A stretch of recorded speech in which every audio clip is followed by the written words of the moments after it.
Right. Great.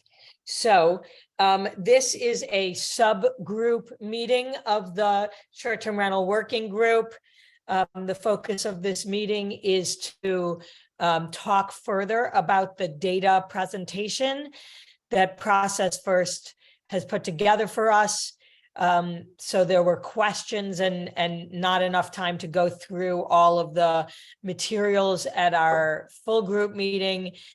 So we just wanted to come back around to that, give Matt some time to share any additional takeaways, get any additional questions from the group members, and have an opportunity to ask Matt any further questions or any other requests that you think would be necessary or helpful for Process First to support the working group with clear data. This is a public meeting. We're running it as a Zoom meeting rather than a webinar. So I know we have some members of the public. I appreciate you both at this stage just staying off camera and on mute. Appreciate it, but do feel free, because we don't have a public comment period in the on the agenda. Do feel free to throw your questions into the chat, and as appropriate, group members can pick up on them, and or Matt can answer them to the extent that fits within the interest and purview of the group. So with that, Matt, let me hand this over to you, and let me just remind you, Matt, that Kathy is joined by phone. So if you are going to share the presentation, if we can just tell Kathy what page we're on, so that she will be able to follow along. Sure thing. And I think I have Alex on the phone as well. He was just having trouble logging in. Yes, hello. Samantha, Sorry about that. Samantha, do you want to re-email him the link if you don't mind? I can re-email him. And Kathy, if you have questions, just let me know. Yeah, we can. Yeah, we can hear you, Alex. Okay. So are you using, this is Kathy, are you using the same presentation as the other day? Yes, yep, I am. Okay, good, I got that one, thank you. Perfect. All right, let's get to two screens here. I think what you guys here, presentation here. All right, so what I'd like to do today is work through some of this information. And what I'd like to suggest is we've typically, when I put up information, we spend a lot of time kind of unpacking all the subtle nuances of it, which I think is useful for creating a deeper level understanding of the data. But I think what might be helpful is if I bring you guys through either all the information, or you guys ask me questions and I bring you through the information as it relates to it. Just because, last time we spent about an hour and we looked at 4 visuals, and I don't know that we learned so much more than to understand like all the intricacies and nuances of the questions that we had to ask to provide an accurate data set. So you guys are welcome to say, nope, we want to dig in that level for the rest of the presentation, but I think it'll be more impactful. I can give you more knowledge essentially if we take it that direction. So I'll just put that out there. That's a little bit on both sides of this discussion to do that, if you guys are all right with it. I'm good, Matt. Me Okay, too. Let's hear from you, Matt. Yeah. Awesome. Great. So, what we talked about was we understand the whole number of registered. We know the numbers that are active on the platforms. And what I'm learning more as I'm able to get information from NARAB will be better understanding the amount of listening that they use. We spent some time on that, and my suggestion is let me get more information so I can give you guys a simpler, cleaner answer on that in the future. But let's not dig into that one. What I'd like to talk about, I'm going to start screen sharing now. Oh, can you provide me access to screen share? You're all set. It's telling me I'm disabled, or the host has disabled screen sharing. You should be good. All right, there we go.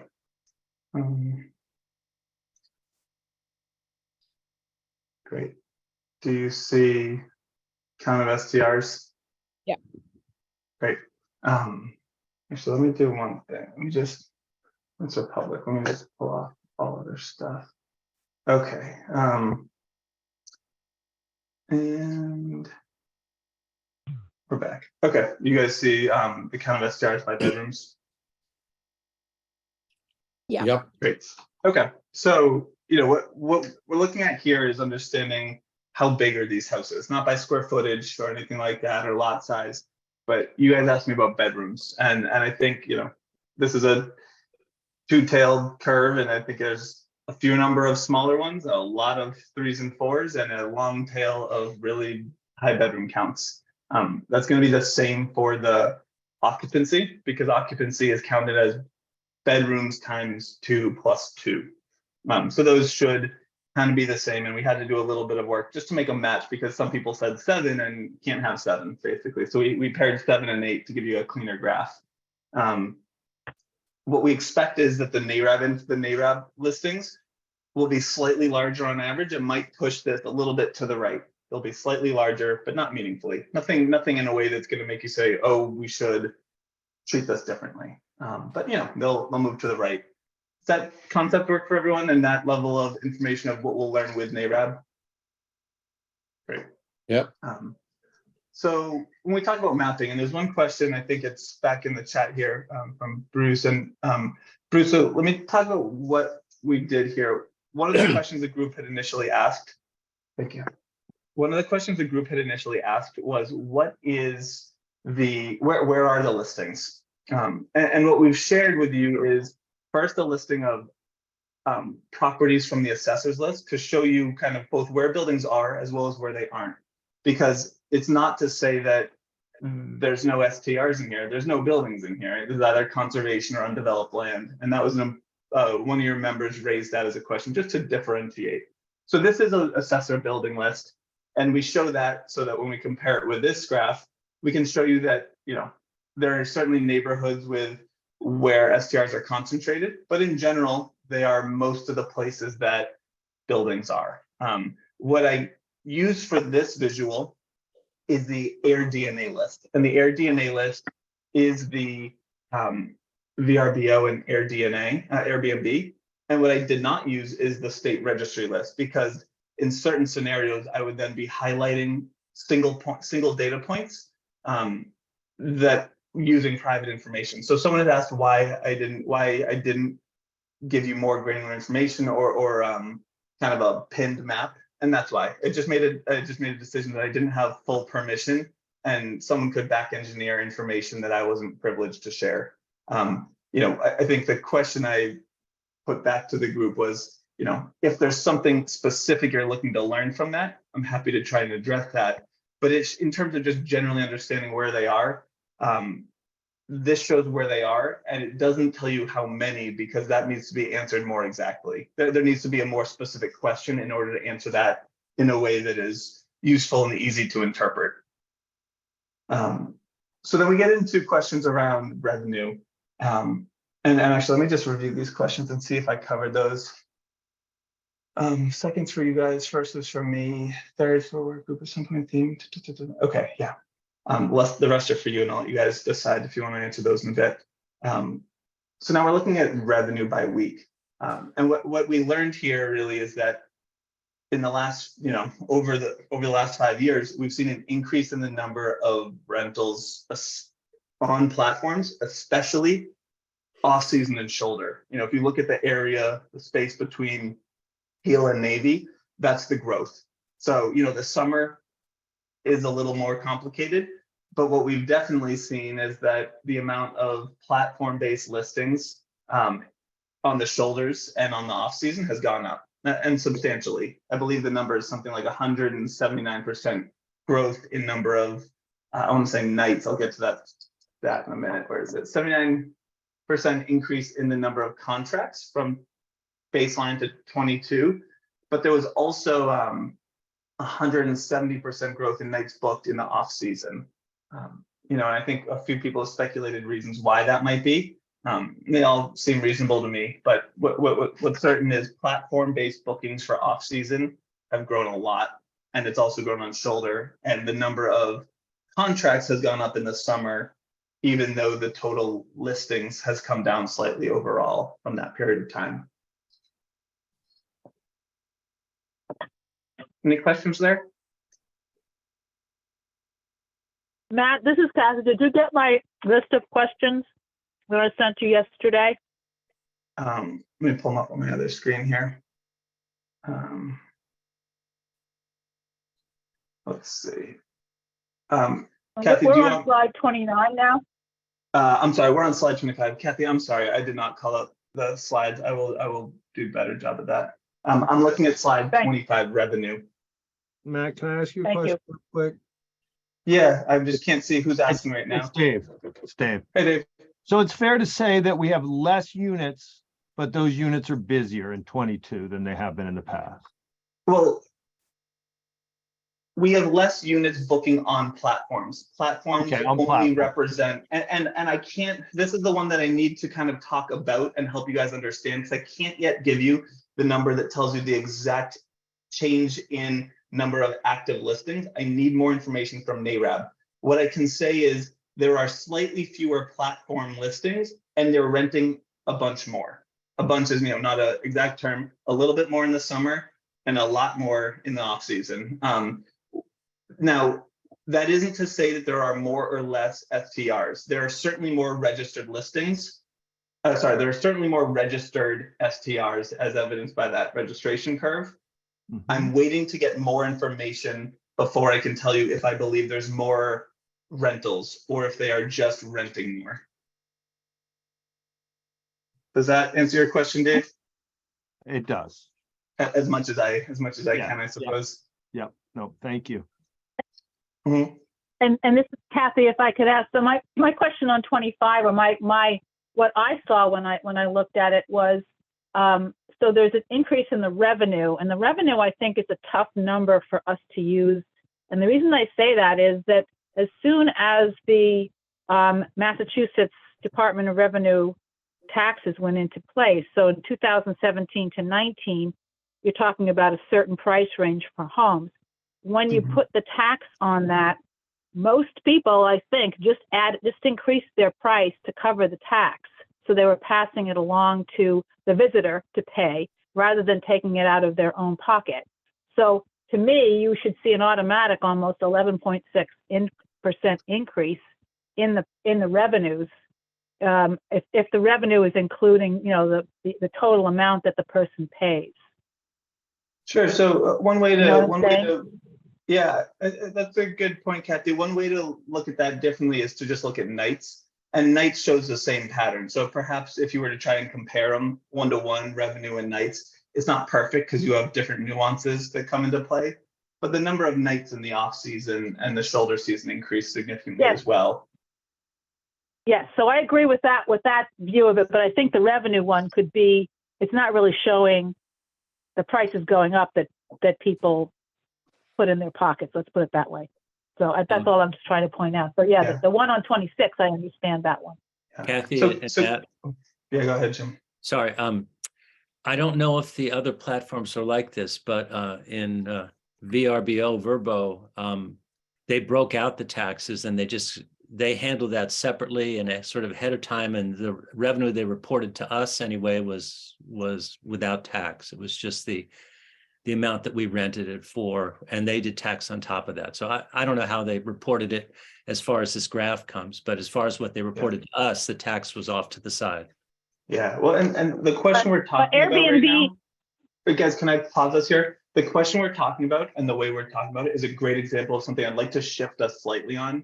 It's really valuable to think about the difference in the way that the public and this group is going to use information. And what we're talking about now is the difference between interpreting revenue and profit and taxes. And there is an important difference, right? Ask your accountant. We know those numbers have different value, but we're not using them here to size revenue or price points. We can do that differently. This is being used to understand when listings are happening. And we showed both revenue and nights to show you that the patterns are similar. So I don't want to rip apart revenue as a whether or not it's a good metric. It's not a metric that is answering a question about home prices. So I don't want to get pulled into that, even though if you want to answer that question, we can ask a more exact version of it, of the data. Does that make sense? Yeah. Sure, but I think it does point out a difference too in what Jim says. If Verbo pulls that number out of the revenue, Airbnb does not. That is what is reported to me as my income. So Okay, but they probably are calculating that differently. That's just something that we have to understand. That's all. go ahead, John. Yeah. So, how to say this? You know, Kathy, this is all interesting, but is it really, these slides, is this information really going to do anything about the recommendations that we are going to make very, very soon? Because if it doesn't, I don't know why we would spend too much time on it. And I can't see anything on these two that really, when you think about, you know, what we've got so far as draft recommendations, you know, this kind of information is interesting, but it's not particularly relevant. And I would ask that we try to use our time today on those subjects and slides that really might impact the way we're feeling about kind of the draft recommendations that Jim so well, you know, put out at town meeting. So that's I would just ask that we don't spend too much time on stuff that's not going to matter when it comes to our recommendations. I agree with you. I agree 100%, John. That I was just trying to point out the nuances in the numbers there for people that don't understand necessarily what might be behind them. And we talked about that. And the only thing we may want to use the revenue for is if we were looking at the community impact fee to figure out how much revenue that would bring to the town. This might be useful information to do that with. Yeah, so that's a great example of a question that we could answer, but we can't answer it with what we put on the screen. This is to show you an overall trend, and that question has great edge cases. More than 14 days, less than 32, has these characteristics, and that can't be answered from this. So that's a whole nother analysis that would answer a specific question. And if you guys make a poll, like what I think the best thing for us to achieve together between now and whenever is you ask me to answer specific impacts that you define of policy recommendations. And that's going to get you more information from me than just understanding what graphs say, because the graphs are characteristic information. They tell you what's going on, and you guys, humans can process a lot of patterns, and we use those to understand what's going on, and then you guys have to figure out what you want to do with that. And I can help you figure out what you want to do with that, what it might mean, or ask you questions, help you answer questions that are quantitative. And that's the direction. And just to follow up on that, and John Kitchener, on your comment, right? I think thinking strategically about what's the data that helps the group make the case for or influences the group's thinking about the policies that you choose, but also to keep in mind that this data can help clarify for the public why you might have not chosen other options, right? So just because you're not looking at a policy for that, right, it might be there might be some data that helps you clarify, well, this is why we didn't want to go in this direction, right? Or we didn't find that direction fruitful. So definitely keep those thoughts in mind. But in general, really trying to focus practically on policies the group is considering or excited about, policies the group is not excited about, that this might help explain why you're not excited about those policies, et cetera. So with that, handing it back to Matt. Great.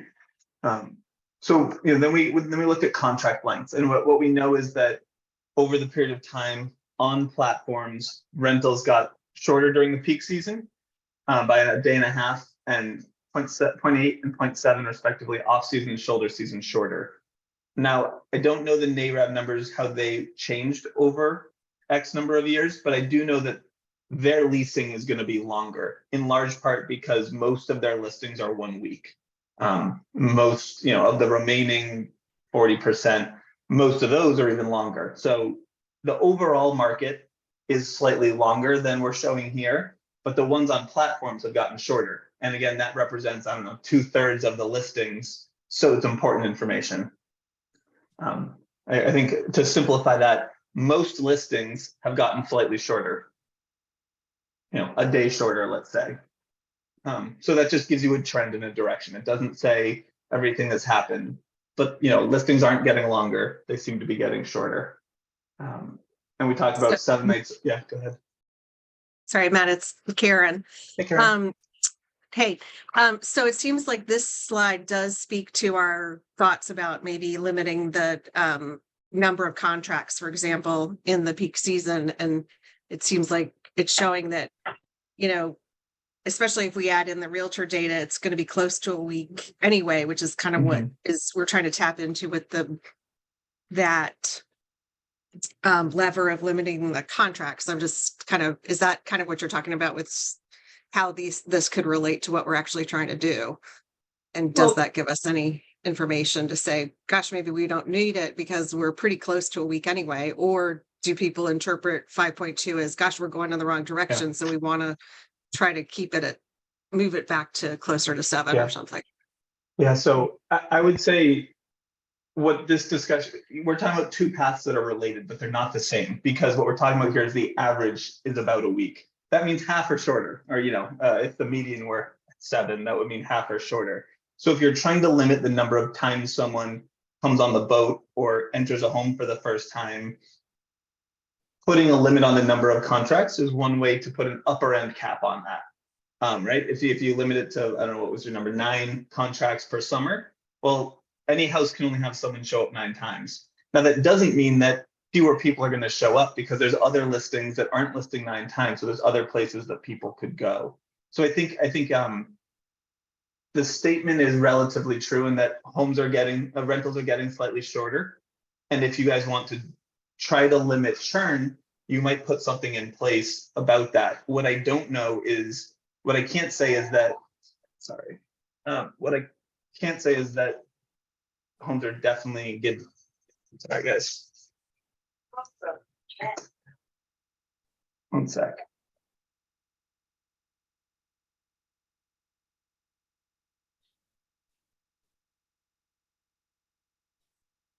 All right, so following.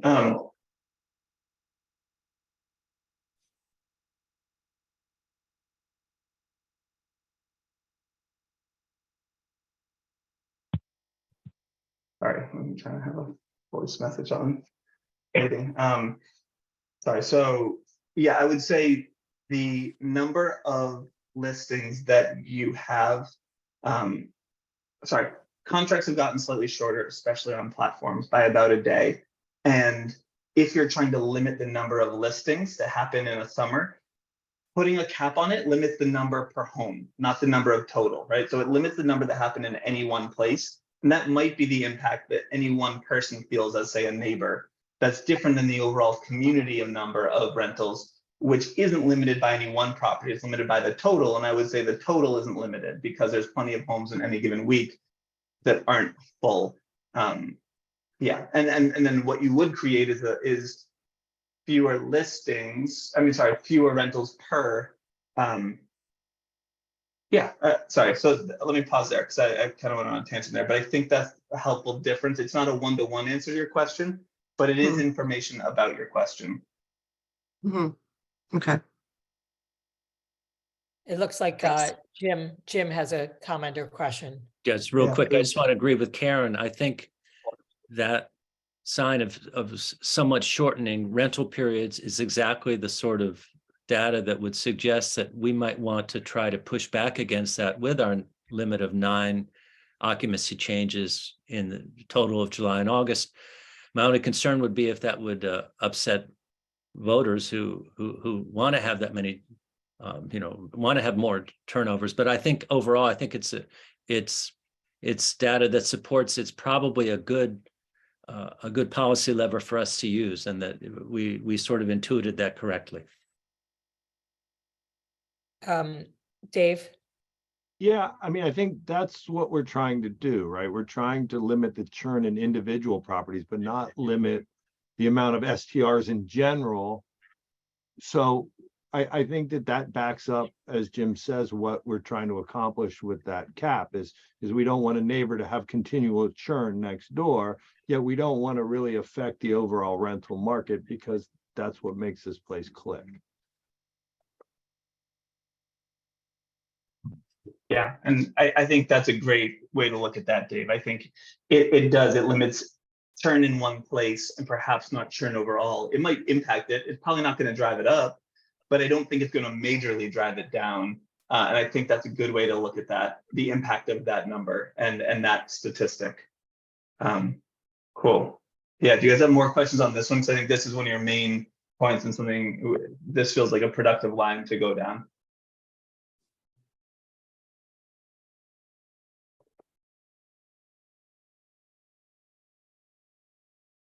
Actually, this is not formally finalized in my head. I'm thinking off the top of my head, but so then the question would be, if only 41% of contracts are 71 or 7 nights or more in 2022, then what's the impact of that lever going to be? If we say, that basically, I know we're not saying you have to have a 7-day contract, but we're kind of moving toward wanting contracts to be at least closer to a week most of the time. So then how is that going to impact people who are renting their homes if 60% of them are renting for less? It's just a question. So does that fit with? Yeah, I think it's the right question. Let me kind of rework it back to you once, because I think there's one thing you loaded in there that may or may not be true, which is, Okay. So let's say someone rents, let's pick someone who's in the, represents the 66% or the 59%. So, maybe they have 10 rentals in the summer and 10 for easy math, and let's say it's 40%. So they have 4 1-week rentals. There's your 40% of the 10. And the others are shorter. Now, some of them are probably 6 nights because it's on a platform and I don't have to go Sunday to Sunday. And a couple of them might be long weekends. I'm not sure that person is likely limited in any major way by a scenario where you limit them to 7. Like what you're talking about is the person who does 2 3-day rentals essentially in a week, significant number of times. And so it certainly won't create more rentals for, well, I don't know, it could drive people to only take weeks. The price comes down a little bit and suddenly they're more full. I don't know. But if I were to just take the scenario that currently exists and you were to eliminate more than 9, you might knock out a couple short rentals for someone, but it's only in the case where someone has a weekend and a week, like they got a Friday to Sunday, the next week is a Sunday to Sunday. And in that short week that was available, they had gotten in a Monday to Wednesday.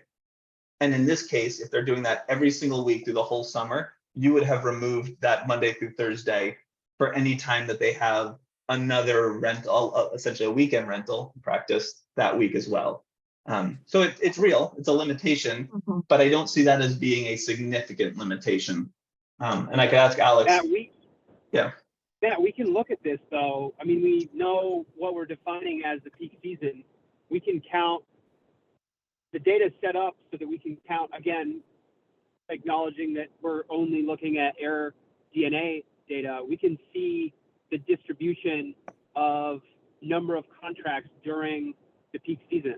So that I think would be a really, if you guys are thinking about a number, then I think we could basically see how many are under and over that number right now, with that obviously that major caveat already baked in. But I think that would be really interesting question to answer. Yeah, that's exactly what I was going to say is like, let's use the data and measure that directly. The other thing I wanted to say though, is to the group looking at all of this, to think about whether there is something, if anything, you want to do in the shoulder seasons or off seasons regarding the number of contracts or the number of nights. So I know, Kathy, you have your hand up. Yeah, just quickly, I think that, you know, the limitation of 9 gives people a lot of flexibility. So if you rent for 2 weeks, one of your rentals, then you can do the couple of shorter ones if you want to. So also, if you use your home at all during July and August, that comes off the 9 as well. So I think it gives a fair amount of flexibility for anyone to do what they need to do.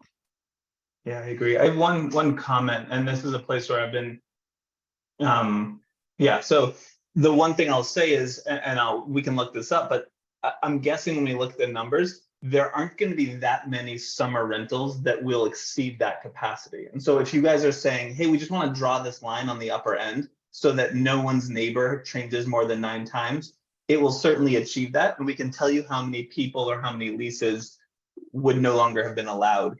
But I don't think this is going to majorly impact the overall rental market of the summer in any significant way. That would be my hunch. We can tell you that, but just being mindful of what that is.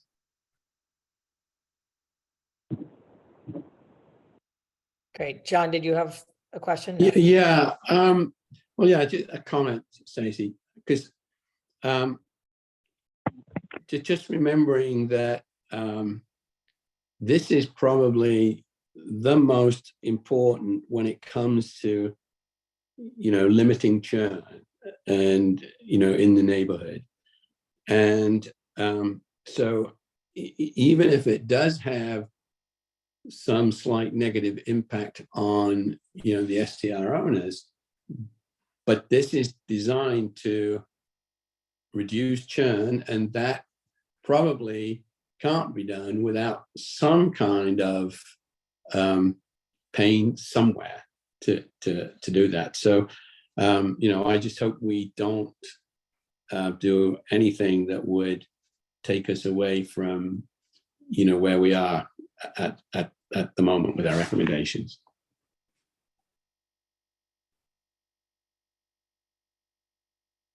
Yeah, Jim. I agree completely with what John just said. And to answer, Stacey, your question about the shoulder season, I do see those numbers have crept up a bit, but I don't think they've crept up high enough that we need to talk about number of contract limitations in the shoulder season. And that's partly based just on subjective experience that I just don't see in the shoulder season, the sort of crowding and churn and all those things that we see in the summer. But I think that it's definitely true that the lines have crept up some, but I don't think it's to a problem level. Okay. Great. A little information that you're talking about. So let's play around with this. This isn't going to be a perfect quantitative statement, but in last year, the average shoulder season rental was 3.7 and the average peak was 5.2, so right? 3.7, 5.2. If we look at the number of contracts in that period, shoulder was 25.79 per month, and the number per peak was 27.58 per month. So, you know, I think it feeling less crowded in the shoulders is one result of people with families and kids aren't here, you know, they're in school. And that takes, you know, I think that's that last week in August release of pressure everyone feels, and suddenly you're a week away and all of a sudden it's like, oh, it happened. And right. And there's just enough fewer people that the pressure has been relieved. And on top of that, you know, if you were to multiply, those contract numbers aren't so far off, but the fact that the length of stay is, I don't know, 1.5 days difference is probably the important reason why you don't feel that pressure in the shoulder season. And so the amount of people here on the island in the shoulder season, you know, on any given day of the week basically is much lower, even if maybe the weekends are still busy, because that's probably where they center around weddings in the shoulder season.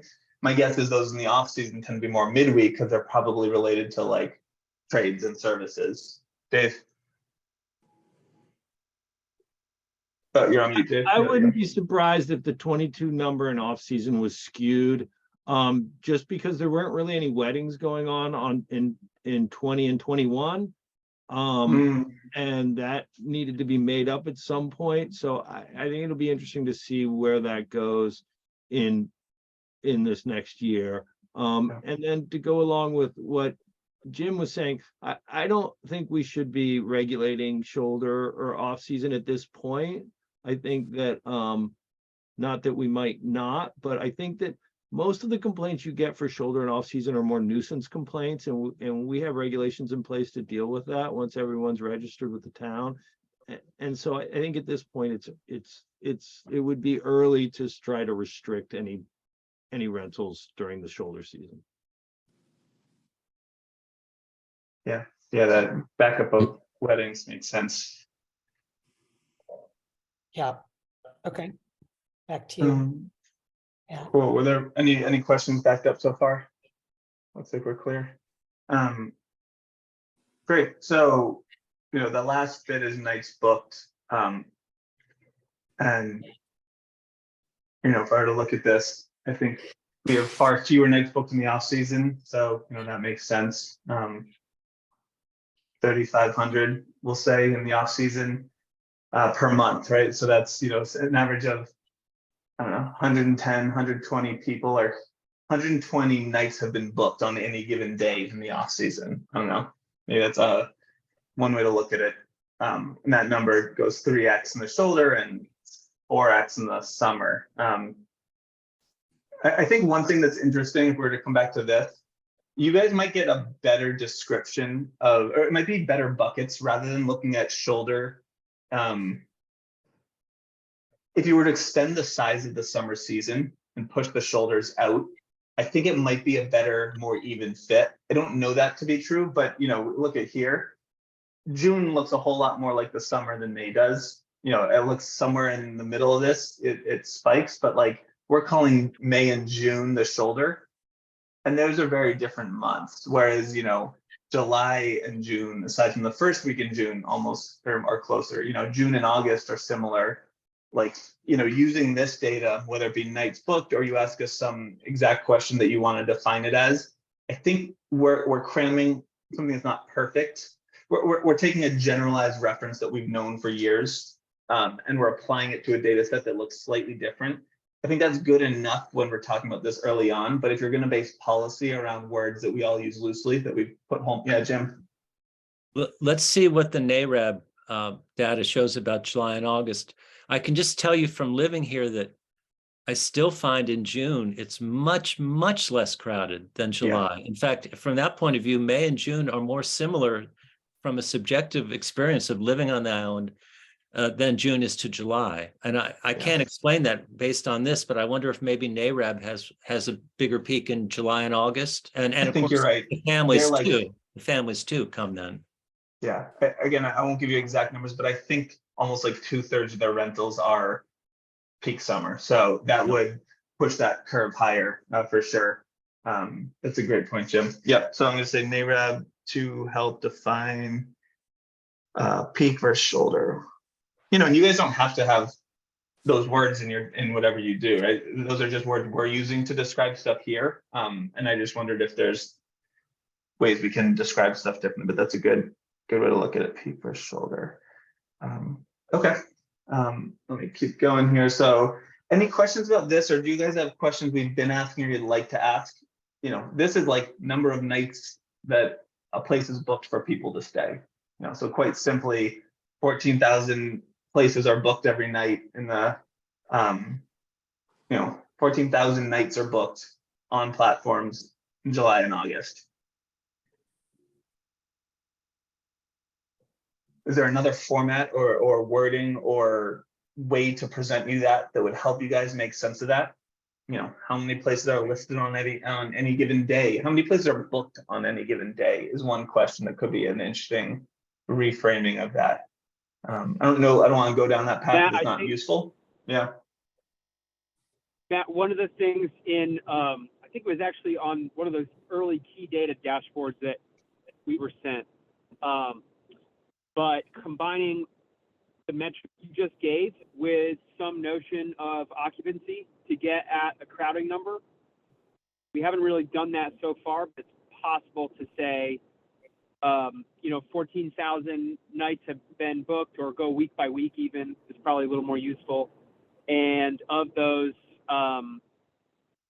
14,000, it represents a maximum number of people of whatever that number is. I don't know. It's probably 50,000, right? Maximum number of people, maybe more. So maybe that would be a way of getting closer to a crowding question.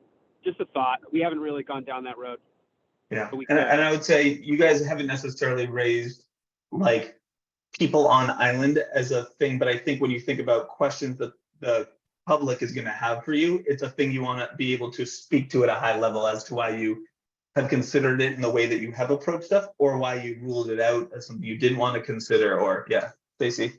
Yeah, Matt, I was also thinking about your comment earlier about like the impact, for example, the impact of limiting the number of contracts in the high season, whether that impact would mean there were visitors who couldn't come or not. Like if there's some way of sort of illustrating the supply and demand, right? Is it like, every single STR is filled, and so like there's basically no more room for any more people? Or is it that like really there's plenty of room, there's more supply than there is demand, and there's less need to worry about that piece of that impact, right? Yeah, so Alex, I think that's number of STRs booked on any given night plotted over time. Does that feel like a data set that we're set up to answer easily? I know we're set up to answer it. I don't know if it's easy, but it won't be. Yeah. It won't be the hardest thing we've ever done.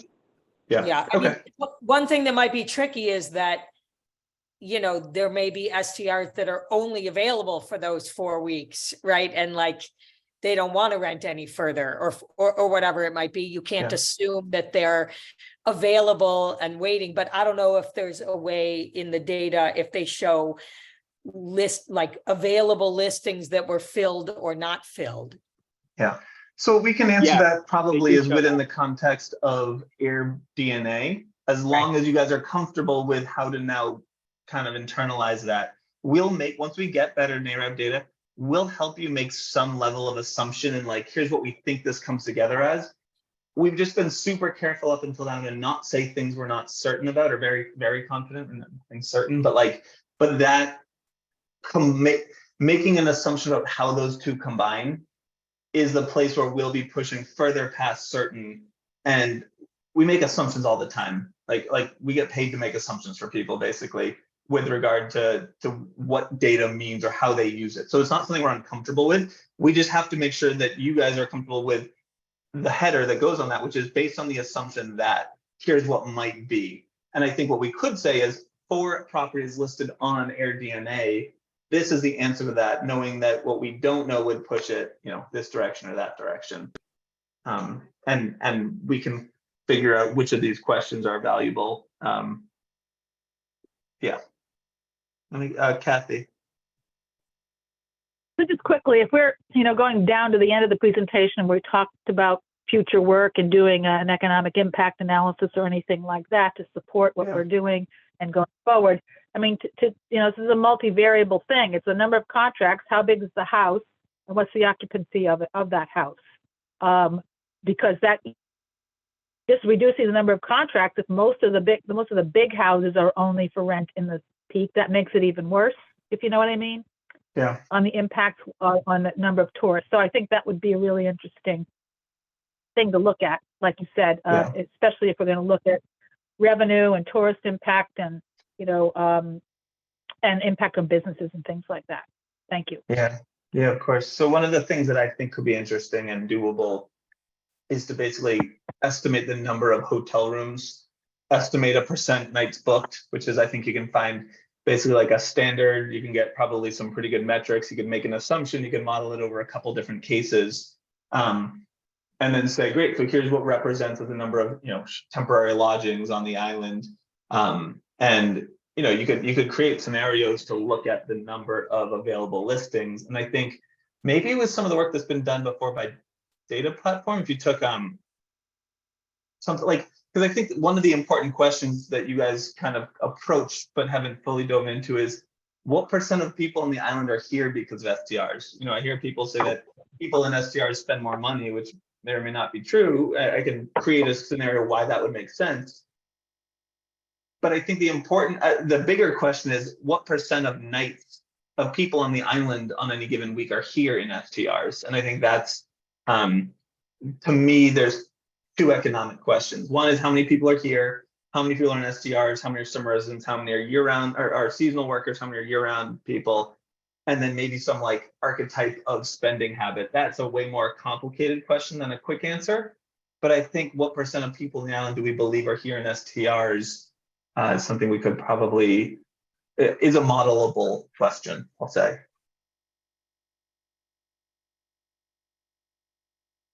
Anyone have reactions to that?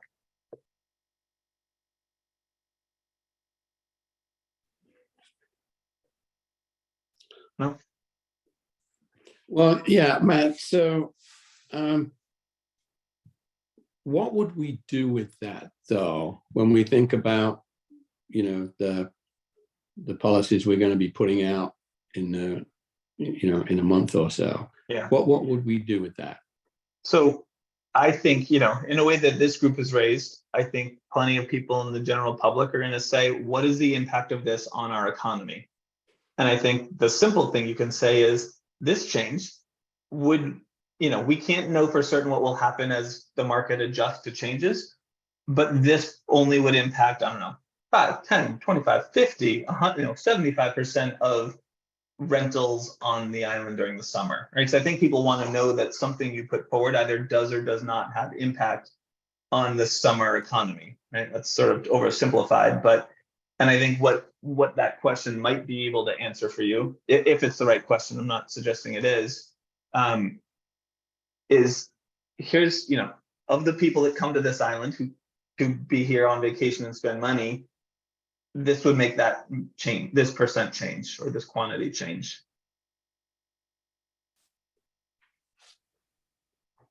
And I think this is more of an answer to the public about what we're being careful to not create as an outcome. We're not trying to wet blanket on the economy here. This should have a negligible or small impact or large impact, depending on what you choose to do on this thing that you guys have questions about. And Thank you. can I also interject? I would also like to say that I think, I hope I'm not, I feel like the change or the regulation that we're trying to set up here is going to have some change. So spelling out where that change likely is will be helpful. I was just thinking earlier, if we put the cap, or this group decides to put the cap at 9 contracts during peak season, and nobody is even doing 9 contracts, then that would be a kind of a hollow regulation. So let's, I guess, at least make sure that it's having some impact is probably a wise thing to do. Jim? Yeah, I totally agree. I think we're trying to have an impact on the behaviors that we hope to ameliorate, such as less churn, without having a terribly negative impact or very little negative impact on the economy. In the same way, we want to try to avoid future corporate takeovers of residential homes and conversion to STRs. Although that may not be a huge problem now, it's the sort of thing, in other words, we're trying to look ahead to future problems and also solve, to the extent we can, problems such as churn that exist without hurting the economy or hurting it very, very little. Yeah. And so on questions like preventing future corporate takeover around housing, those to me are things that are like, you don't need data for that, right? So it has happened, right? There's at least one corporation that's invested in a home that someone lived in. It's not most STRs, but it's greater than 0. If you want to prevent that scenario in the future, just do it, and don't send us to try and quantify that for you. I'm not sure that unless you need quantification to sell that to the public. But Well, if you don't need, yeah. We did get, we got an anecdotal quantification of that from one of our nice people from Arizona who joined us and talked about Sedona, which I know is a year-round place, but I bet the rents aren't as high as they are here. And he said in the last 2 years, 20% of residential homes in Sedona have been bought up by multinational corporations and turned to STRs. I realize that's a nightmare that might not happen here, but I feel like, yeah, that's the evidence we need, you know, and that sort of would keep me up at night if I didn't think we were addressing that. Yeah. And if that has public support, there's no harm in Yeah, that regulation. it has a lot of public support. Yeah, absolutely. Dave. Dave. Oh, Dave, you're on mute. Can we go back to the slide you showed previous to this slide? I think you went back to it. No, it was farther down. I think it was the number of multiple ownerships. Yeah. And, Yeah. and the reason I want to go back to this is kind of based on Alex's comment and what we were just talking. Is there any way that you guys could narrow down for us how many of these multiple owners only own 2 and how many own more than 2? Yeah, so there's 2 different data sources we were using to get to this number, and they were 2 different approaches that came to similar number. Well, yeah, close enough numbers that we're like, okay, we're starting to get there. So let me first describe the challenge in naming the number of multiple owners is matching data points, essentially. You know, Dave Iverson and David Iverson own 1 and 1 each. We have to make a leap either that is the same person, or if there's a middle initial in one and none in the other, that's, you know, something we have to do. I think another edge case in this that is important for you all to consider is couples, families, right? So, you know, if my wife and I each own a home, suddenly I think we can own 4 under your current, and I think that's right. I don't think families are different. I think it's number of people, and so, you know, there's just a level of imperfection in untangling a name assigned to a record and how many. But what we do know from the registry, the state registry, is the number of people who own more 2 or more where the registered listing is not owner occupied. Does that, I'm going to say that again because the language was very exact, and the more I say it over and over again, I think they asked it calculatedly. It aligns with the community impact fee, which is the reason they asked this question. But it was the number, you know, it's 15% of registered rentals are a second or more in the same town, in this case Nantucket, that is not owner occupied. Dave, I think what Alex and I could attempt to do, or what we can tell you, is how many we think are, you know, 1 versus 2 versus 3, 4, 5 plus. What we aren't sure of is that it's the upper limit because of the ones that aren't matched, that we haven't been able to match. And I think as long as you guys are comfortable with the fact that, you know, this isn't a perfect answer, but it is the number that we have matched, I think we can follow up with a more exact number on that, like, breakdown. But I think that we came to 540, or essentially a fifth of rentals are multiple owner, are owned by people who own multiple. Does that make sense? At least, Yeah. you're saying, right? And Yeah. part of the reason I ask is because I think the original Donahue Institute's financial impact study showed a much smaller number, and I'm not doubting you. It would just be interesting to understand, and for our possible policy choice, what the impact is and what that looks like. Yeah. So let's look at this. Let me just do quick math, make sure I'm referencing the right thing the right way. Oh, if I take 2,500. 0.15. So yeah, so the data that I have access to has 2 questions that it asks. Well, more than that. I have data points that represent 2 questions that are asked on the registry. So if you go through the process and you register, as I'm sure some of you have, it asks you if you choose an STR, and it does not ask that if you choose a lodging house, which seems to be a similar, or, you know, square rectangle type of scenario. it asks you, one, if this is a, a unit rented in a home that has, sorry, it's right here. Is this short-term rental property in an owner-occupied 2 or 3 family dwelling? Now, these are state questions. And so Alex and I kind of guess that this is really applied to cities. A lot of the New England, the Massachusetts cities were built in a time when there's a lot of row houses. And so we're guessing that this question was really designed for that, because if I poked into some of the records, it seemed like these were, multi-family or oftentimes even multi-building on property. So the question's imperfect, but I think it gets at, does a person own multiple things where one of them is a short-term rental? You're registering something. Is this a rental on a property with multiple units? And that was 5%. And the trick in that data is that the column header said, is owner occupied? And I think that was just it was the second one where I think it was the header on the column was misleading. So I just went back and really unpacked this. And I went through and I registered. Well, I didn't register, but I went through the whole registration process and worked through the data to make sure that I was comfortable tying data point 1 to question 1. So 5% of homes are essentially a rental as part of someone who owns multiple units or buildings. And I think that's the Nantucket interpretation, because there's so many cottages and multi-building lots. The second one, 15%, the owner has 2 or more rentals in the town and it's not owner occupied. So this question says that the data here says, 15, or what's 15, 1 in 7, 1 on 6.5, rental properties belongs to someone who rents another property and does not live in this property.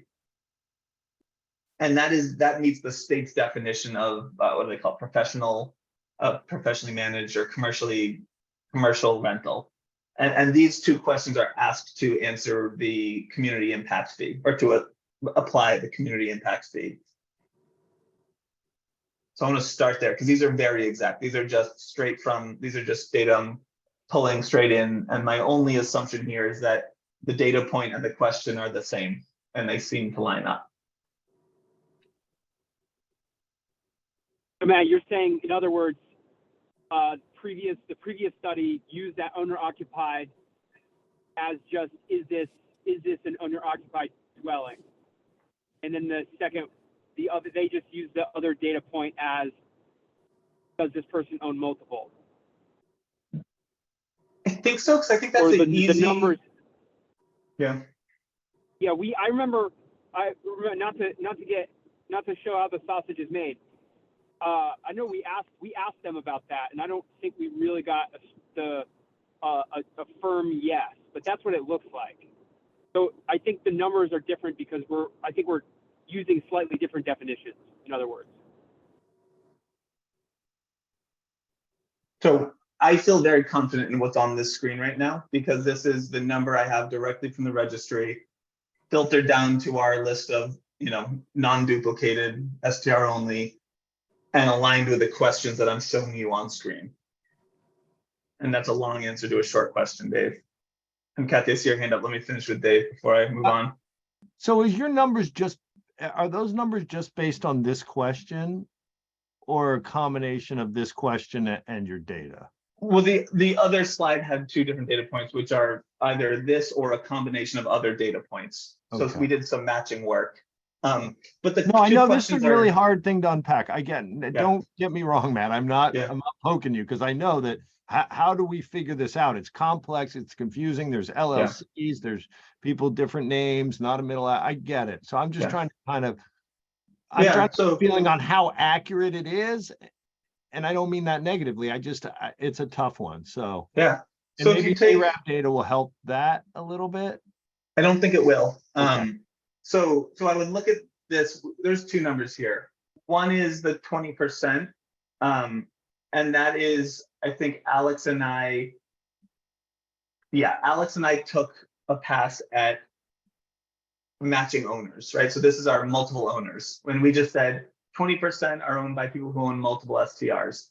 And we were able to align names and come up with that number. Again, it's not necessarily the whole body, but it's the ones that we were able to identify going some level into LLC data and unpacking ownership across registry, not and some assessor, but let's not unpack it all the way. The second data point of those 540, and now we're saying our ceiling is 540 based on data point 1. We're saying 455 are not owner occupied, and I'm pretty sure that that is from the second question. Yeah, I mean, this is kind of a really important metric to figure out, because I think it ties into the corporate ownership. It ties into, you know, people's concern about investor owned as well. So, but the best we can do is the best we can do. So I appreciate your work. And, you know, and again, if you tell me what you guys want to know about this, or if there's an exact way you want it answered, we can try to push further down that path or provide more clarity or improve the units, you know, but as an open-ended interpretation of a question, this is where we got to in the allotted time, prioritizing getting everything out. But if you say like, Matt, what I really want to know is this exact thing, we can figure out if we can answer that for you within the budget that we're hoping to get in the next phase. If the group agrees with me, and if they don't, then let's not chase this. But if the group agrees with me, I'd be interested in knowing how many of these, how many are owned more than 2, like, so 3 and above. I would be I think an interesting number that would help us kind of wrap our head around where we're going with multiple ownership. But if That was my question. That was exactly my question too, 'cause since we're looking at 2 as the dividing line, could we figure that out? And maybe, Matt, if you were gonna go this way, it would be helpful to be like, this is how many we think own 1, this is how many we think own 2, and here's how many we think own 3 or more. And can you guys explain to me sort of what you where you go with that? Because again, like it's a really big area of information to unpack, and you're asking an exact question that is likely to have follow-up questions associated with it. Can you tell me what you like? So let's say most properties are owned by someone who owns 1, and a bunch are owned by someone who owns 2, and a few are owned by someone who owns 3 or more. Mostly they're owned by people who own 1. What do you want to do with that once we give you that number, so we can try and answer the question to set you up for the next question? I mean, for me, it's to confirm that 2's the right place to cap. Got it. And keep going. The whole group, but that's for me. Yeah. But what makes 2 the right number to cap? Like, to what depth do we need to, or in what characteristics do we need to answer that question so you feel that you have that answer? I think that's a good question. I mean, I think that looking at the numbers will give us a feeling. I mean, if I don't know, I have to think about that, Matt, to be honest. Yeah, totally good. And you can send me back your feedback, but the difference between is 2 the right number and what do you find out that makes 2 the right number is the hard thing for you guys, but makes my life easier. So you give me that next question, I can give you a better answer. And I think it's harder on you, but it's the question that also gives you a defensible answer once you're in front of the public with a vote. So And I'm happy related to talk that, through. Yeah. So I think the reason we were looking at 2 was in some ways more theoretical about if we have people who have a second part of their property and they want to rent out part of their house and their garage, or if they have their property and they have one other, would we want to make some accommodations? So the rationale was more along those lines, but it would be nice to know how many people would be affected by a cap of 2 as part of it. Yeah. That's my thought. I mean, do you guys want to play out a couple situations real quick? Is that a helpful thing? Yeah, how many have 3? How many have 4? Yeah, so let's say that 100 have 3 or more. 100 listings are owned as part of a 3 or more ownership. Then what? So that means there are 33 people affected?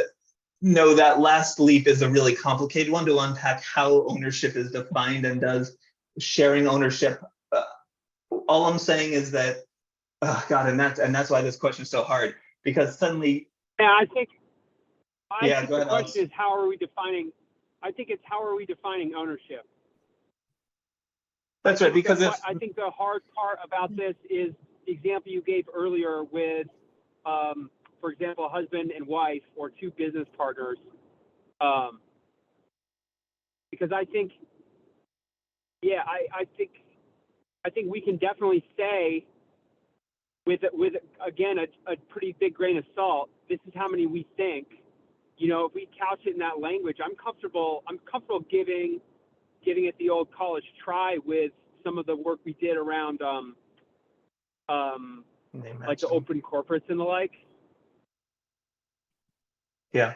But I think the harder thing is how we're defining ownership, which, to be honest with you, I feel like is a little bit out of our purview, and I'm not even sure. Yeah, I don't. Yeah, and let me. I see your. Yeah. I see your point. It's like if we decide like, oh, it's going to affect 100 people, then where do we decide how many is too many to affect? So I see from the data standpoint that might not be as important as you're talking about that. Yeah. And the imperfection in the thing that we're talking about here is that, let's say, yeah, Alex and I own 4 houses. Well, each of us really own 2, except we don't. 2 of us own 4. And so then you get into creating like equity and ownership and investment questions, but they're all solvable. So like that's probably when really, if I were doing this, right, then you introduce the parent company that is the investment group. We both put our money in. It comes down, we have equal ownership in 4 businesses, but we each have our name assigned to 2 properties. And that solves that problem. But it is different than, does Matt own 4? Because what the data could tell you is that Matt owns 4. And the truth is Matt and Alex own 4. We don't each own 4, even though we both do own 4. And so that level of, that's the part of this that's hard to unpack. So we've got. Can I just introduce one more wrinkle that's really been on my mind? And I was talking with you about this morning, Matt. Some of the names that are on like the town assessor as the owner of record are not a one-to-one match with like the owner of the STR. And so a little bit of guidance on what's more important there would also be helpful. There's probably a big overlap, but I know that there's a meaningful number where it doesn't match up. So for example, how the assessor on the assessor list, it might be listed under a trust for ownership, but then there's an actual natural person who's assigned for the registry. So they're the ones that filled it out.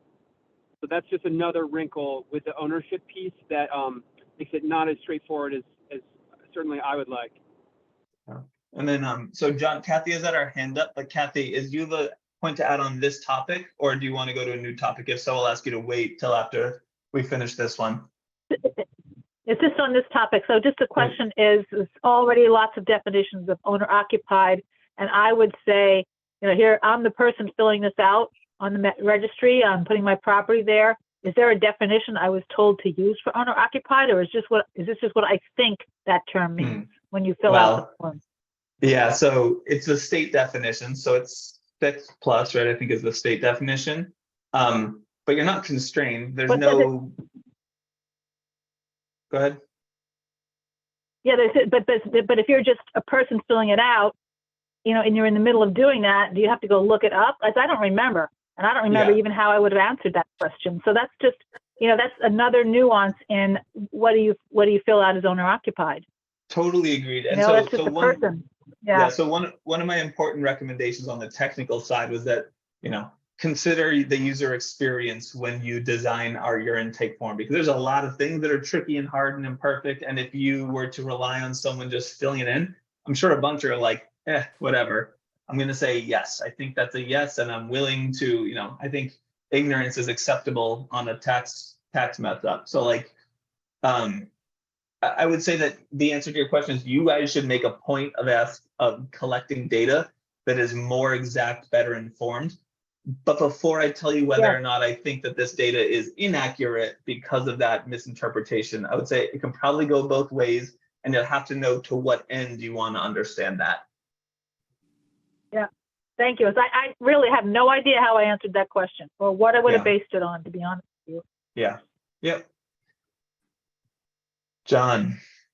Yeah, I would love to see that the suggestion of, what the number for 1, the number for 2, and the number for 3 and above. For this reason, I've been struggling the last few days about, well, whether we like it or not, over the last couple of years here, there has been some kind of break on how many STRs might be, new STRs might be brought onto the island. And that natural break is the lawsuits. I have a couple of friends who, they have one, they wouldn't go any further, mainly because they're frightened of the lawsuits that we're seeing. But with our zoning bylaw, that break is taken away overnight. It's legal. You can forget all about that. So, I'm just a little concerned that there might be some, a number of people that own one know how to do this, know how lucrative it can be, and suddenly the risk is removed, so they go for a second one. Now, there's no way, Matt, I don't think there's any way for you to tell us what that is, but I think at least seeing the data that way, we could perhaps talk about it on the 30th about what is that, what is a likely range of new SDRs that might come on because there is no legal uncertainty anymore. So I would just love to see that 1, 2, 3 analysis, just to help me in my mind get my head around that.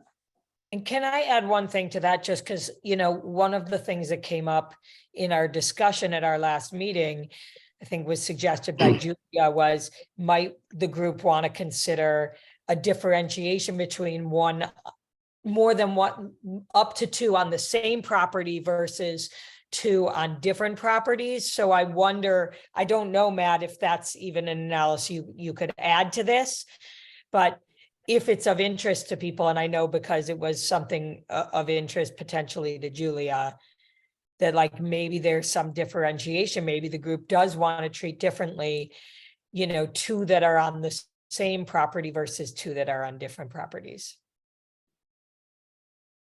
Tom? Yeah, before we move on, Alex, Stacey, that was a big question, an important one potentially. Can we just make sure because here's one thing that happens in this meeting. You guys throw a ton of ideas and questions at me and there's no next step. And it's really important that I know, what am I supposed to do next? Because I can't do everything we talk about. I can do some of it, or I can prioritize some. Only one thing can be done next. And I need to make sure I have all the questions down. At the end of this, you all decide what's most important. And that question I heard, but I didn't get down exactly. Can you get it down exactly? And then it just sparked me to remember that at the end of this, we have to decide what's most important, because there's no decision maker on that. And I need that information from you guys. And maybe you guys assign someone or a couple people on that. But anyways, Alex, are you clear on the question? I am clear on the request John just made, which was mentioned earlier. Number of people who own 1, number of people who own 2, and number of people who own 3 or more. And what about whether those 1, 2, or whether those are on the same property or separate properties? And I open to the group. Maybe you all don't think that's. I know Julie is not here, so I'm sort of putting that in part on her behalf as well. But if people have thoughts about that particular one. I don't know, Jim, did you want to speak to that? Well, I was going to speak on a number of things. I don't know how to do digital hand raising on this particular format, so I just keep doing this. I'm sorry. I saw that Julia had that concern, and it's not a concern of mine. I don't really see the difference.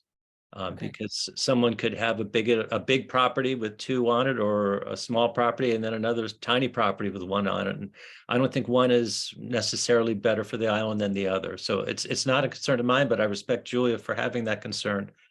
And I disagree. If I could just finish, I agree with John on the 1, 2, 3. I don't know what percentage of people are holding back because of fear of lawsuits. Many people have to rent out STR to survive, so they're just going forward anyway. So I think that may be among the people who have more discretion and discretionary ability financially to do it, but it's something to think about for sure. But I'd like the idea of finding the 1, 2, 3. The only other possible thing I could add, but I don't think we need to do this, but it's possible we could look at the percentage of corporate ownership among those who own 3 or more. That might be an interesting point if that's easy to get. And if it's Jim, not, I wouldn't Jim, worry tell me about it. why. I think it might be possible, but just help me understand the intent to know if I can answer it in line with the intent. Well, I think of 2 scenarios of people who own 3 or more. Some are old families who've been here a long time. I know a retired teacher who does that, and they survive that way. That's their income. But I also hear of corporate groups that own a number of STRs. And the reason why that would be of importance would be that although we have to remember we are, at least as of now, grandfathering in all existing STRs, but it might give us some information in the future about when we're limiting it to 2, that would probably, for the most part, not be a hardship to people who are not corporate owners, if most of those more than 2 are corporate owned. So I don't know if that matters. That sounds complicated, but it's an interesting idea to me. So, yeah. So here's the answer. Some of them are corporate owned, some aren't. Yeah, right. And among that are not corporate owned, my guess is they're from old families that have been here for a long time, have built up property over the years. Not And necessarily. I see a mix. I mean, again, that's anecdotal from my knowledge of who people that's are. Interesting. But That's interesting to me. Yeah. I'm not saying it's one or the other, but it's not only one. Yeah. And maybe that holds no purpose for our regulations, but for me, it's an interesting data point. I'm just curious about who owns 3 or more. But I agree with what Dave and John were saying. The core thing we should find is who owns 1, what percentage owns 1, 2, and then 3 or more.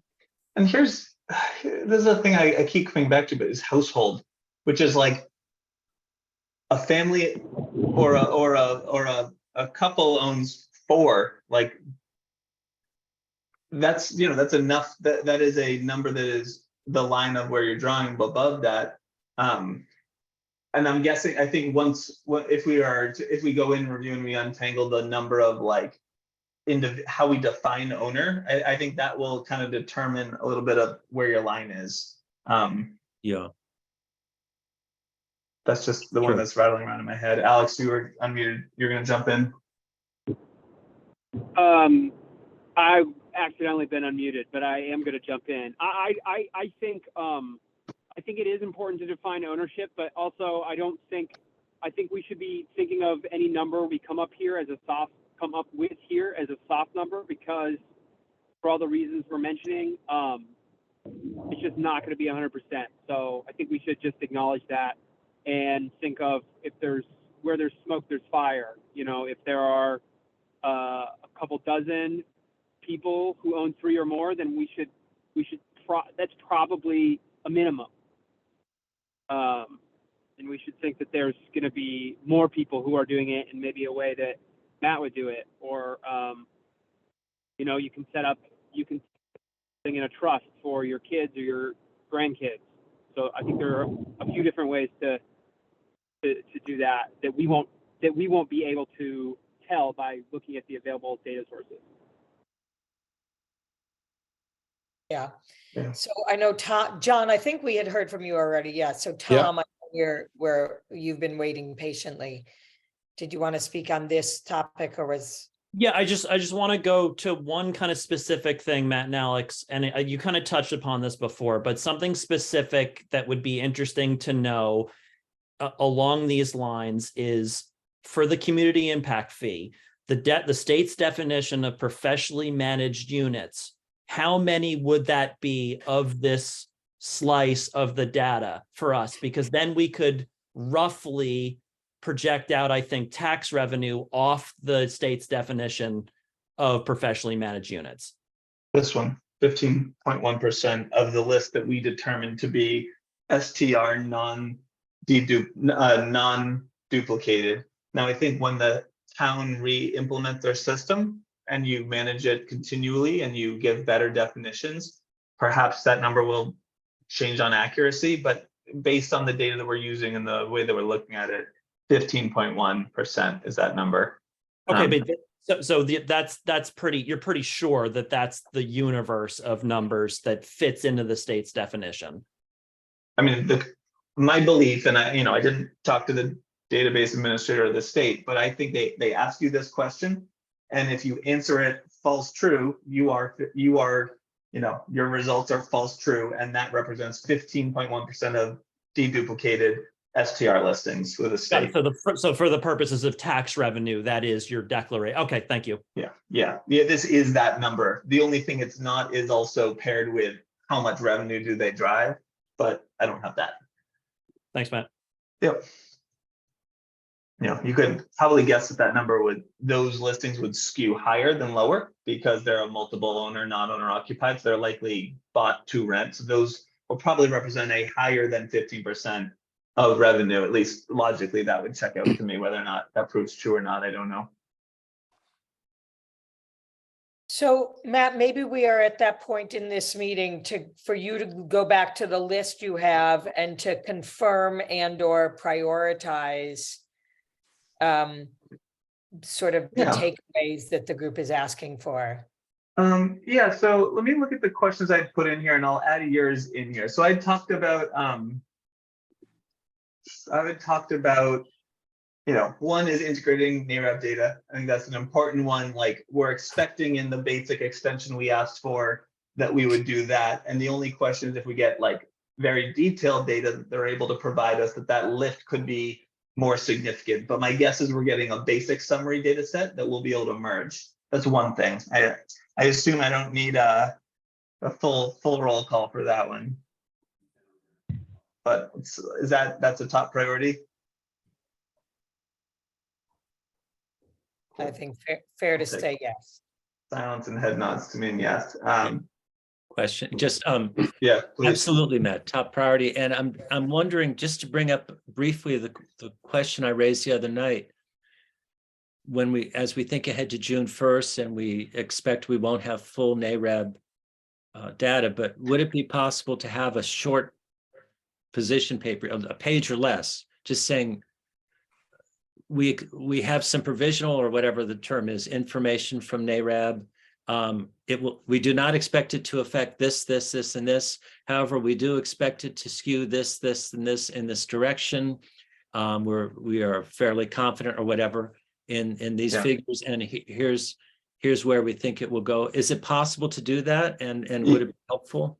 Yeah, so one of the things we recommended that we're recommending we do with that extension is not only support you guys in coming to meetings or being available to interpret through November, but is creating a leave behind. And that leave behind is that short, simple paper that for the public on June 1st, that doesn't force them to ingest and make sense of 50 slides. And with that, I think by then we would know enough to at least make some defined assumptions. If not, here's what we believe this says and here's why. So that's a long way to say yes, assuming that I get approval to do that work. Yes, because I'm bringing that up because John made the really good point at our last meeting that on June 1st, we've been talking about getting the data. So even if we don't have all of it, if we could say, here's what it's suggesting, I think that would give us more credibility and more ability to argue the points. Yeah, and I think I can help you guys speak to that question. There's something I've realized I spend enough time with engineers that like unpacking questions that tend to get people stuck or like almost can be gotcha questions. And I think the answer to, you don't have all the data is like we're about to have all the data that we will have. We don't have all the data and no one ever does. in the future, the town will have a data set that we're going to make recommendations for that will have all the data we intend to have. For now, we have all the information that's available to us currently, with the addition of understanding from NARAB of how it will shape what we do have to a level where we are confident speaking with this. And, you know, and you can talk to Matt or look at the group at the work in more detail to understand, you know, what we do and don't have. Yeah. Does that make sense? Yeah, so I'm just conscious of time. So Matt, Yeah. if you want to just keep going sort of through Yeah. any questions for the group. Yeah. Yeah, so there was another question that we had kind of heard over and over again from you guys about where they are. One thing we thought we might be able to do would be look at where rentals are relative to where residents live. I think this is a question where I'd need to work with you guys to define the characteristics for that, because it's not there's no zones, there's no definitions of neighborhood, there's no place where, you know, all residents live. But if this is valuable, there's a way that we think we could do it. And Dave, this might be relevant to, so go ahead. Dave, Yeah, you're. so The there we reason go. I raised my hand was just to offer a suggestion for maybe something different with the heat map, and I think this could tie into it. If it would be possible for you guys to give us, and I think planning might be able to help you, because I know they've already started down this road and have the numbers at some level, is what are the percentage of STRs in a certain zoning district as it relates to the overall number of housing units? And then one step beyond that, of the number of housing units, how many of those are year-round housing units? Of the overall housing units, how many? In that specific zoning district. And that way we can get more of a accurate, and I know Bruce continues to ask this question, but this might be helpful for him as well, is if we can understand how many, what that percentage is. I mean, from the numbers we saw in planning, you know, town and Sconset, the SOH and the ROH both had the largest percentage per housing unit numbers. I think. What was the first one? Good Sconset. What was the first one? The oldest town. Yeah, oldest historic. Yeah. So, you know, and those numbers were 25% each. So I just think it would be, I think before we decide not to do caps by any area, or, you know, this is just part of that discussion. Like, you know, intensity of use, is intensity of use more somewhere else than it is other places? I just think it would help us in general make more informed decisions. Yeah. Intensity of use. So some of these, okay, so back to the, we propose a basic extension of the town that's, I think, an easier approval to like continue to support you guys, to be there so you can answer questions and ask questions of us, and we can make the leave behind document. Some of these become more complicated, more in depth, and they're not scary. They're just not quick and easy. And the time to collect more data, to define stuff, to work back and forth. I just want to be mindful of making sure that we think about the timeline of answering these and when you need it by, because I think that's the piece that, like, there's no middle person managing those three parts. And it's not, I don't have enough information to do that. I need someone's support to figure out what questions are worth answering based on how hard they are to answer, based on the level of detail we can answer them to, and when they are needed by, and if there's funding for them. And I can't really do that on my own. I can answer those with someone's help, but I also will need you guys to say to the town, we need this information if you want it to, because some of these are expensive questions. Essentially, they're not worth it. They're just not, they're expensive questions. Yeah, and I think for the group to think about, again, like timeline between now and like when this group completes its work versus like future questions, you know, for the next round of conversation, that when the information might be easier to get, right? So.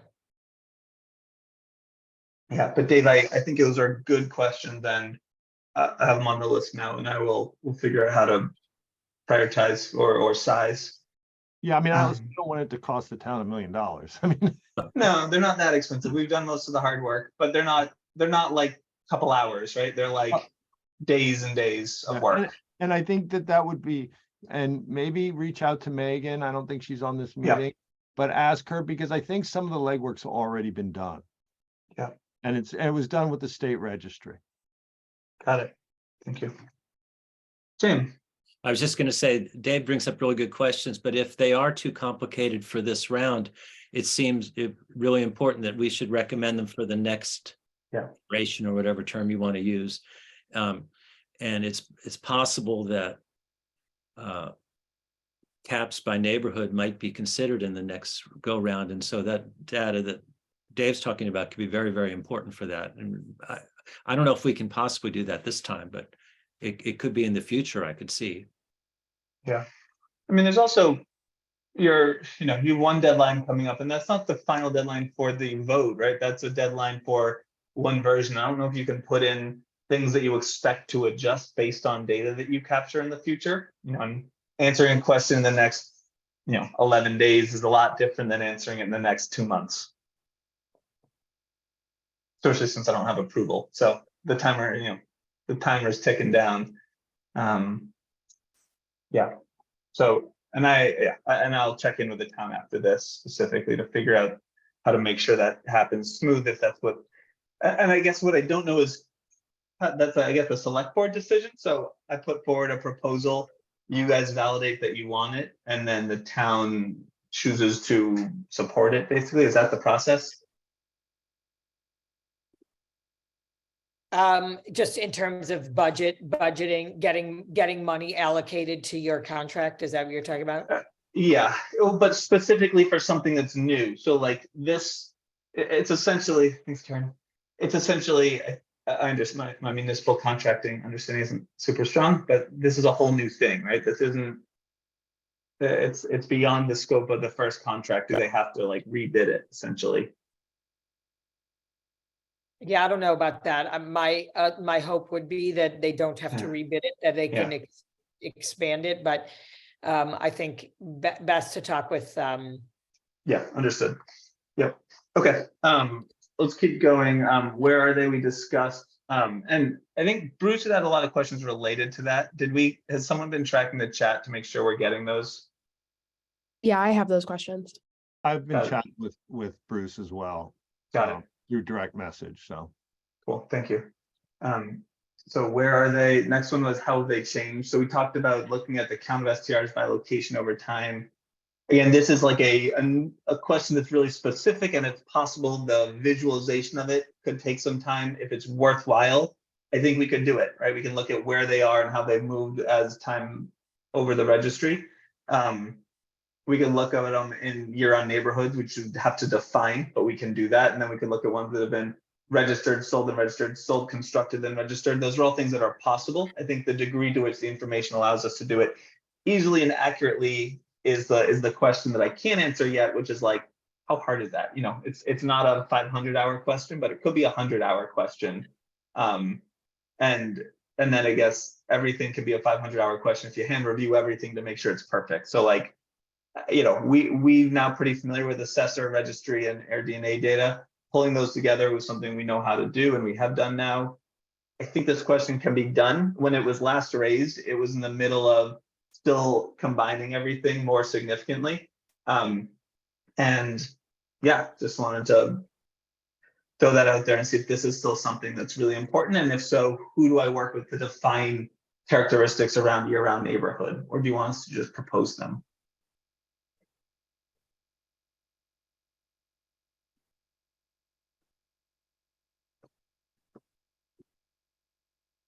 I mean, I think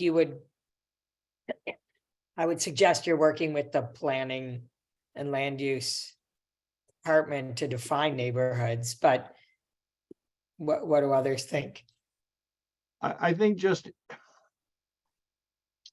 wow. I mean, I think that a lot of the work that planning did was done by zoning districts. So I think that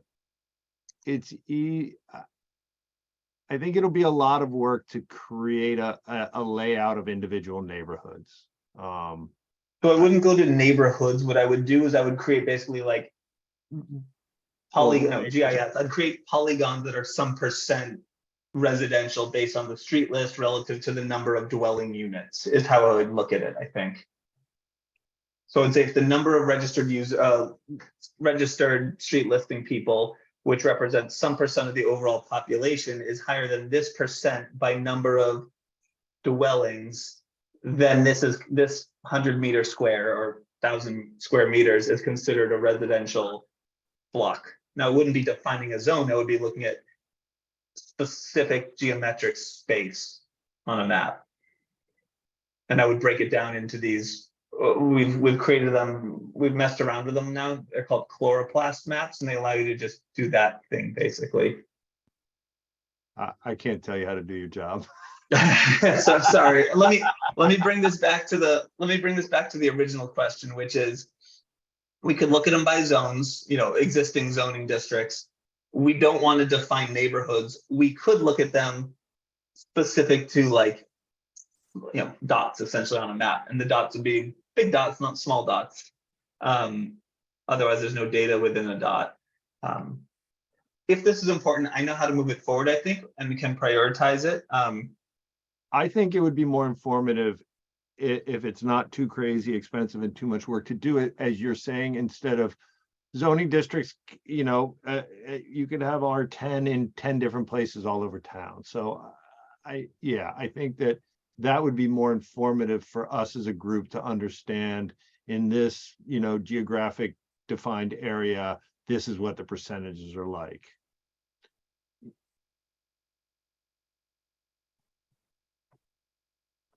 Okay, thank you.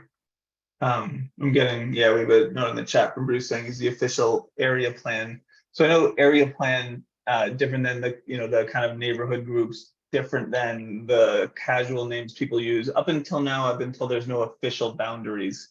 Can someone just explain a little bit more about, I know the Matticat Land Area Plan is a thing in motion, but can someone define what those are and how they're created and where they exist? I would have to look. There are specific boundaries in these what we would call small area plans, and I would have to look at each individual one to tell you what they are. But I think we could probably put that together for you. Okay. There are, as he's saying, each plan definitely has a specific boundary. Perfect. And are they encompassing of collectively the island? Well, the Matticat area plan would be specific to Matticat and probably would encompass what we want to look at, as well as the town area plan, Monomoy area plan. I think Tom Nevers has one as well. So I think all the important areas would be covered and to have specific geometric or geographic. Got it. Right, because in this case, we actually don't need to look at everything. We're really curious as within these defined areas where people live. No, I think Bruce is spot on here. I think that would be a very good way to do it. Got it. Okay, and the reason we hadn't come to this yet is when we were last asking about zones, it was to break up the whole map. But now that we're just trying to define specific zones, I think this does solve that. Does that feel good to everyone? Yeah. Cool. Anyways, town development. Cool. Thank you, Bruce. This has been super helpful, and I'm sure we'll talk more about this. Dave, I know how to find you. Can I assume that I'll talk to you to find more about this? I don't mean to volunteer you, but no, I'll get you. Just reach out, and I will get you all the information you need for each of those areas. Perfect. Another thing we talked about is the comparison of STRs versus non-STRs, like what percent of any area is registered STRs. Is that useful? Dave, again, you're on mute. I think it would be, especially in relation to how many, owner-occupied units there would be in that area too. Yeah. Can I don't think I can do that one. Okay. Non-owner, because I only know a weird subset of non-owner occupied. Okay. Sorry, I don't know owner occupied. I know non-owner occupied, but only a subset of it. And that defining owner occupied is a leap that we didn't feel we could make accurately or within a reasonable time frame. Listen, important, super important, but not feasible here. listen, I think the number as related to housing units in that specific area would be very helpful, in my opinion, to all of us making these policy decisions. Got it.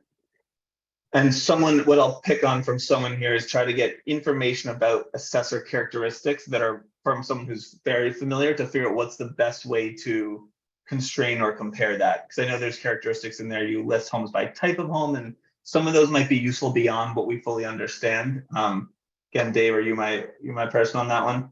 I can, yeah, and I think that Megan in planning could be very helpful. Okay, got it. So this starts to go down a path of answering a very specific question with really specific characteristics.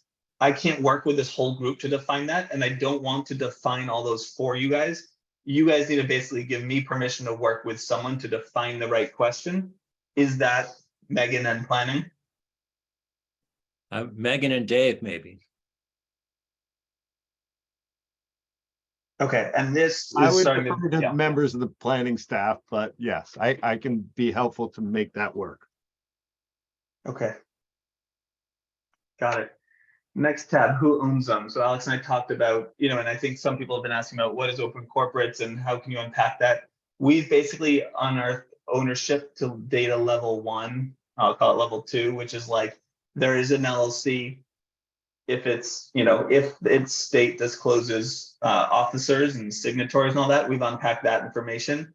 We've kind of uncovered like who is a real property owner, who are the officers. You get into some things, and I did a lot of these, almost all of them manually. You start to see the patterns, and the risk of this, or the limitation is like becomes complicated to know when a lawyer might own property versus when a lawyer is just signing off. So, excluded in that data set perhaps is lawyers, common used lawyers who are signatories on many, and also own. So there's some funny characteristics, but basically we unpacked all of the LLCs and we've categorized them by officers, which Julia pointed out doesn't necessarily mean owners. And we could also it could be more complicated. But again, this comes to, I can make a statement that I can define in a way that it's true. It doesn't mean it answers everything or accounts for all the things that could be why it's wrong. But if you guys are starting to get more comfortable with how we use imperfect information, we can explain more about the ownership data. We can tell you to what depth we were able to go and how many are kind of dead ends. And in the case of a multi-tiered LLC, yeah, Jim. I agree with you. I think Julia makes excellent points on this, but I do think we should go ahead with data on this. It's not perfect, but that's fairly descriptive. I think that'll be very helpful. Yeah, and this is one place where now we get into registry versus assessor list, and they're sometimes different. They're mostly the same. It probably is important why they're different, but we can't combine everything perfectly. How do you guys want us to unpack that one? Any strong feelings, or do you just want us to define what decisions we made?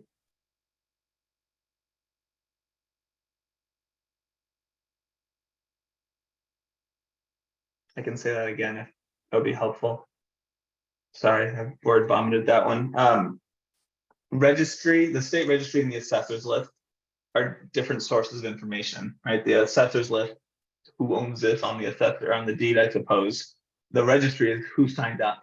And if it's paired to an LLC, who is then listed on the corporate listing.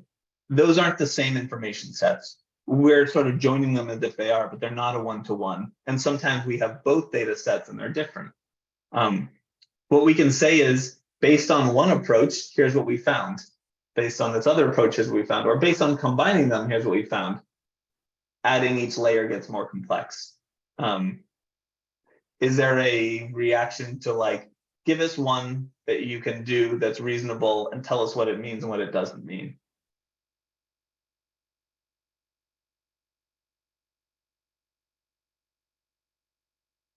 I think it's hard for the group to say based on that, based on just, I think maybe a little more information about how much can they take that to the bank?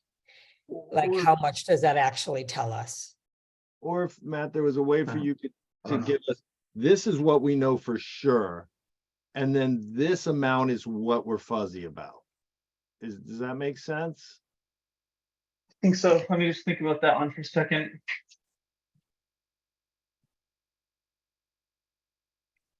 Yeah, so I can do that, Dave, in a way that you guys can speak to. If you guys start unpacking why it's not accurate, I at some point, all I can say is it's not accurate, right? It's informative, it's not perfect. And so in this group, we spent a lot of time figuring out why things might be wrong. And if that's the approach you take with this, you'll shred it because Yeah. it's not perfect. It has all sorts of assumptions or limitations, but it doesn't mean it's not useful. And those are importantly different. And in this conversation today, we've gotten to figure out how to use information that's useful differently than how to find out what information is most accurate. And that's the leap that I was really hoping to make today. So I feel really good about that.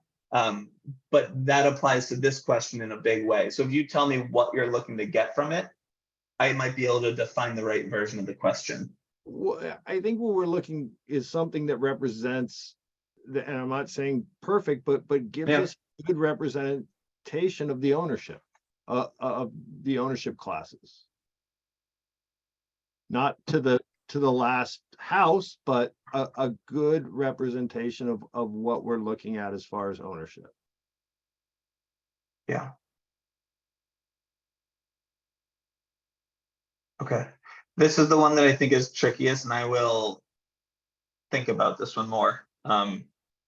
What I'll say is if there's a version of this that I think is valuable to you, I will unpack it.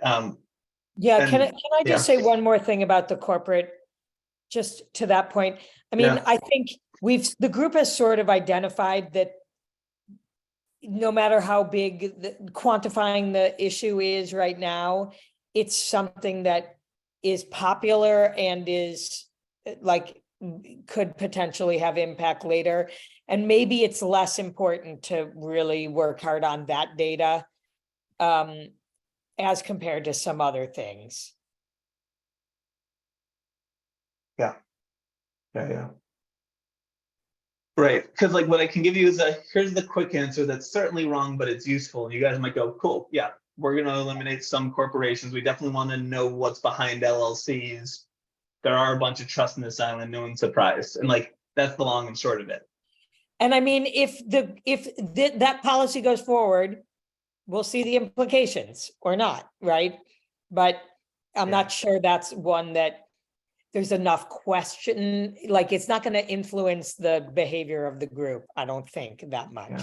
Yeah. Jim?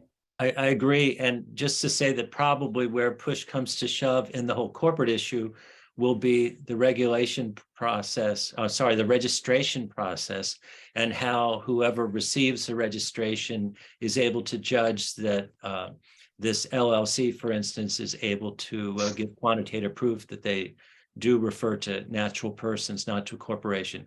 So it'll be the registration process where that will really be addressed. And I don't know how much we will address that, Stacy, but certainly I think in John's language, it allows the Board of Health or someone to come up with those standards. But I think that will be where it really matters. Yeah. Yeah, that makes sense. And I just want to, both Semanish and I are going to have to jump very soon. So if we can just, it looks like maybe you have one more slide to cover that. And Bruce, putting information in the chat. I'd love to know more about that. I think it's not that we can't go deeper, it's that we can't go deeper within a reasonable amount of time on 1,300 or whatever, 1,000 plus LLCs. So it's more of a practical limitation than a absolute limitation, but it'd be interesting to learn more because we have some people who could write, scripts to pull information like that if that's what we need. So if you could send me through Dave or through Stacy, send me in the information, that would be useful. Cool. So then my last question here is around contribution of STRs to the economy, and I'm basically going to take that. My email is, I'll put my email in the chat. Send it your way. Thank you, Bruce. The last question is around contribution to the economy, and for the sake of this, economy comes up a lot, and it's a thing that I always want to remind that when we say economy, we're oversimplifying what I guess an economy is, of course, but like to the number of people that are on the island. We're not yet looking at and how they behave we're not looking at money spent. We're kind of talking about people, which impacts the economy in a varying number of ways, and directly in that they've arrived and they're in a lodging, so they're paying money to someone. With that caveat, I think what we could probably do is start estimating total beds, available, full, as a percent of beds on the island relative to hotels. Like, I'm sure we can model the hotel count and back engineer it from revenue data and average pricing. There's questions like that. Is that important for you guys? And then we could also undo the greater than 31 days and the under 14s to figure out how many are paying taxes and on what revenue. And again, like, there's some valuable information here we can produce. I think to what degree and depth is depends on how we prioritize all this. So if I can just say, I mean, I think given the policies the group is currently considering, which are not going to radically change or undermine the number of STRs from the status quo, I think it makes some of these questions a little less relevant in the short term. Okay. I think if the plan were to do some dramatic reduction, people would want to understand what the economic impacts of that would be. But given that that's not currently the thinking, I would just not put this as high on the priority list. And Okay. do people agree? Okay. Great. There's one data point that I've heard used that I just want to let you guys know. I think if I were trying to find where there's imbalance in the way things are messaged, people have referred to the 95% of rooms number being in STRs. And I think an important differentiation that is that it's not 95% of people on the island are staying in STRs as opposed to hotels. It's that the total number of rooms, but because of the nature of STRs where they're often mostly empty, that number is slightly, it's not the right, it's true, but it's not the right framing relative to the intent. And so that's just a thing. I think you guys should figure out how to answer that so that someone who is on one specific side of this issue has a very, you can give a more accurate or a more descriptive answer to that. And Tom, I don't know off the top of my head which version, whether they're referring to rooms or units or beds, all different things and slightly more complicated to get to beds. Hotels are easier, listings are harder. Okay, so I now have a list of total questions. I'm going to basically write these down, prioritize them, estimate them, suggest which ones are most important to you guys. We ended up with a lot of priority questions. And again, I think I'm going to basically work down the list, but importantly, within the bounds of what I'm funded to do, unfortunately. I'll do what I can to provide what I can anyways. And within the first contract, hopefully I can help with some of them. Some of them might just be simpler versions of an answer, unless there's funding to actually go deep. I think some of this might get pushed off to another group or another iteration, or who knows. I imagine these are important questions that will get answered, but yeah, just want to leave it there. And yeah, if we're winding down here, yeah, go ahead, Alex. Can I add, and I think this will be easy, and it sounded at the beginning like it was maybe a priority, but just number of STRs with more than, I think it was 9 contracts, or just the breakdown during peak season of the number of contracts per STR. I'd like to posit that to the group. That sounded like a priority because that was really close to what you were thinking of putting forward as a recommendation. Yeah, for July and August, as Tom puts in here. Yeah. Okay. How's everyone feeling? Because I feel a lot better about this right now. This has been really helpful for me, and not that it's here. You're not here for me, but I feel better hopefully in that I think I've shared more information with you guys and have a clearer path forward. So, Great. Yeah, cool. All right. Well, I think we're going to draw this to a close so people can make their next 3 o'clock meetings. Thank you, everyone. Thanks so much, Matt and Alex. And you'll all hear more about this later. Cool. Thanks so much, Take care. everyone. Have a great Really weekend, appreciate it. everyone. Bye. Bye-bye. Thanks, everyone.